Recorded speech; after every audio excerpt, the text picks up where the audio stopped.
مدد مدد مدد. السلام علیکم ورحمۃ اللہ وبرکاتہ. امید ہے ویورز آپ خیریت سے ہوں گے. میں محمد آپ سے مخاطب ہوں. گزشتہ دن میری بجٹ پیش کیا گیا. 187 ارب روپے زائد ٹیکسز کا جو ہے بجٹ پیش کیا گیا ہے. فیول کی پرائس میں بتدریج اضافہ کیا گیا. فیول کی پرائس میں اضافہ ہونے کے سبب انفلیشن میں جس قدر اضافہ ہوا ہے وہ تاریخ کی بلند ترین سطح ہے. 47 سالہ ریکارڈ انفلیشن نے توڑ دیا ہے.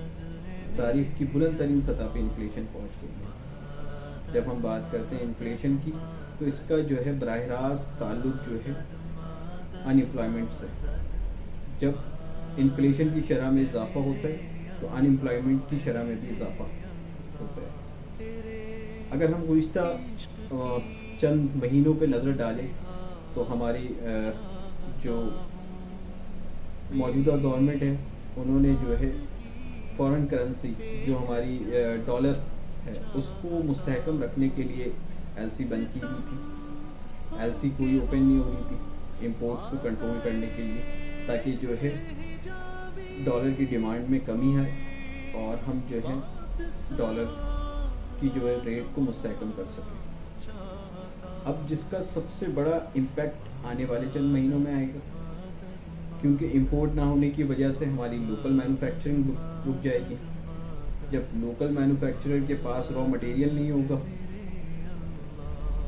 تو وہ امپلائی کو جو ہے بیٹھا کے تو سیلری نہیں دے سکتی. وہ اپنا جو ہے ورکنگ نہ ہونے کی وجہ سے جو ہے لوگ بے روزگار ہو جائیں گے. تو یہ جو ہے بہت بڑا المیہ ہے. اور انڈائریکٹ ٹیکسز سیل ٹیکس جو ہے 17% سے بڑھا کے جو ہے 18% کر دیا گیا.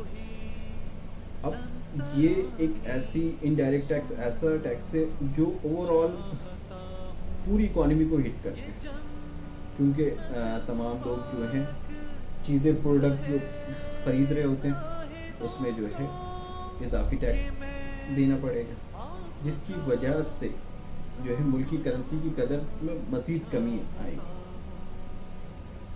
تو اب جو ہے ہمیں اس صورتحال میں کیا کرنا ہے.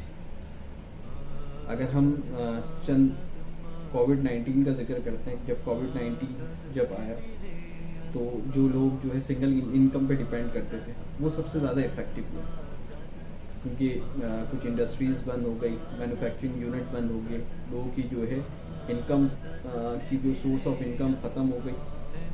تو ایون لوگوں نے اپنی جو ہے سیونگس کو یوٹیلائز کرنا شروع کر دیا اور جو ہے ایٹ دا اینڈ جو سیونگ بھی ختم ہو گئی تو پھر وہ جو ہے قرضے لے کے جو ہے سروائیو کرنا شروع کر دیا.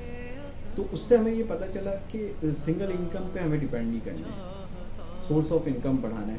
جس طرح جو ہے ریسیشن آتی ہے تو اپنے ساتھ بہت ساری اپرچونیٹیز بھی لے کے آتی ہیں. جس طرح ہم مثال دیتے ہیں کووڈ میں جو ہے ہماری on line marketing, digital marketing, social media marketing یہ ایک اپرچونیٹی بن کے سامنے آئی. اس سے پہلے جو ہے یہاں پاکستان میں اس کا رجحان بہت کم پایا جاتا تھا, لیکن جو ہے جب یہ اس سینیریو میں جب یہ ساری چیزیں آئیں تو دیکھا ہم نے آن لائن مارکیٹنگ جو ہے بوم کر گئی. ورک فرام ہوم کبھی یہ کانسیپٹ بھی نہیں تھا لیکن جو ہے اس کانسیپٹ پہ بھی کام شروع ہوا کہ ورک فرام ہوم سے بھی ہو سکتا ہے. شاپ اوپن کرنے کی بھی ضرورت نہیں ہے, جو ہے آن لائن ٹریڈنگ بھی ہو سکتی ہے. تو یہ ساری اپرچونیٹیز تھی جو ریسیشن میں اور کووڈ-19 میں سامنے آئی. تو ابھی بھی جو ہے ہمیں ان اپرچونیٹیز کو جو ہے اس پہ ورکنگ کرنی ہے, سرچ آؤٹ کرنا ہے کس طرح ہم جو ہے اپنی سورس آف انکم بڑھا سکتے ہیں. کیونکہ انفلیشن سے سب سے زیادہ افیکٹو وہی ہوں گے جن کی جو ہے انکم کم ہے, جن کی سورس آف انکم جو ہے سنگل انکم پہ ڈیپینڈ کرتے ہیں. کیونکہ انفلیشن جو ہے ابھی مارکیٹ میں ایگزسٹ کر رہی ہے 33% اور سیلریز جو رائز ہوتی ہے وہ جو ہے 15-20%. تو وہ جو ڈفرینس ہے وہ چلتا رہے گا, آپ کا جو ہے ڈیفیسٹ میں آتا رہے گا. تو آپ نے سب سے جو امپورٹنٹ ہے مارکیٹ سروے کریں, ریسرچ کریں. بے شمار آن لائن جو ہے پلیٹ فارم ہے جس سے آپ ریونیو جنریٹ کر سکتے ہیں. فری لانسنگ سے آپ کر سکتے ہیں، سروسز دے کے آپ کر سکتے ہیں. اب آپ اس سے اندازہ لگائیں کہ جو پاکستان میں ہے دراز، جو one of the top digital marketing plate form ہے، تو وہ اتنا بوم کر گیا. تو اسی طرح کی جو ہے ہم اس پہ ورکنگ کر کے اپنی سورس آف انکم کو بڑھائیں، تاکہ جو ہے ہم انفلیشن کا ایفیکٹ جو ہے ہم پہ کم سے کم آ سکے. اور آخری بات یہ ہے کہ جو حالات کا آنا ہے وہ اعمال کے اوپر ہوتا ہے. روز ایک فرشتہ جو ہے، اللہ فرماتے ہیں روز ایک فرشتہ دنیا میں اترتا ہے، اور جو یہ پرائسز کی جو ہے چینجز وغیرہ یہ اوپر سے ہوتے ہیں. اللہ پاک جو ہے، اللہ پاک کے حکم سے، کیونکہ ہم مسلمان ہیں، ہمارا یقین ہے کائنات میں ایک پتہ بھی اللہ کے حکم کے بغیر نہیں ہلتا.